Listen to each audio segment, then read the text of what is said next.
नमस्कार मित्रांनो, मी स्वप्नील शिर्के। मित्रांनो, आता मी आपल्या वरळी सीफेसच्या जे सुशोभीकरण झालेलं आहे आणि मुंबईसाठी हा जो मोठा प्रकल्प उभा केला, याच्यामध्ये गार्डनिंग आणि लँडस्केपिंगसाठी महानगरपालिकेने 4चा खर्च केलेला आहे।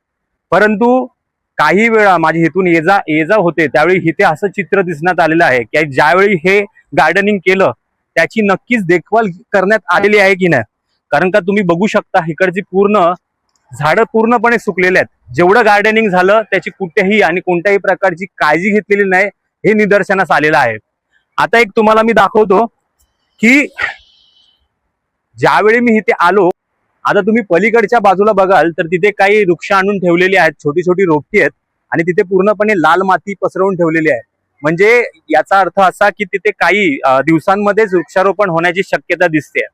पण माझा प्रश्न इथे असा उपस्थित होतोय की जर आपण हे एवढं गार्डनिंग करून आणि एवढी सगळ्या गोष्टी केल्यानंतर त्याचा जर मेंटेनन्स होत नसेल, तर भविष्यामध्ये मी तुम्हाला नंतर एक व्हिडिओ दाखवतोच, त्याची जेव्हाही वृक्षारोपण ज्यावेळी होतील त्याचा मेंटेनन्स कुठली संस्था, महानगरपालिका किंवा महाराष्ट्र प्रशासन घेणार आहे का, हा इथे प्रश्न इथे उपस्थित होतो। एवढे करोडो रुपये खर्च केल्यानंतर झाडांची काळजी खूप घेणं महत्वाचं आहे। कारण का आता वरळी सीफेस हा पहिल्यासारखा जुना राहिलेला नाहीये, त्याचं स्वरूप खूप मोठ्या प्रमाणामध्ये बदललेलं आहे। इथून लाखो गाड्यांची ये-जा होते आणि त्याच्यामध्ये इथे वृक्षांची लागवड होणे खूप महत्वाचं आहे। कारण आता तुम्ही बघाल तर खूप मोठ्या प्रमाणात इथे आता सूर्य तापलेला आहे, त्याच्यामुळे खूप मोठा त्रास होतो इकडे नागरिकांना।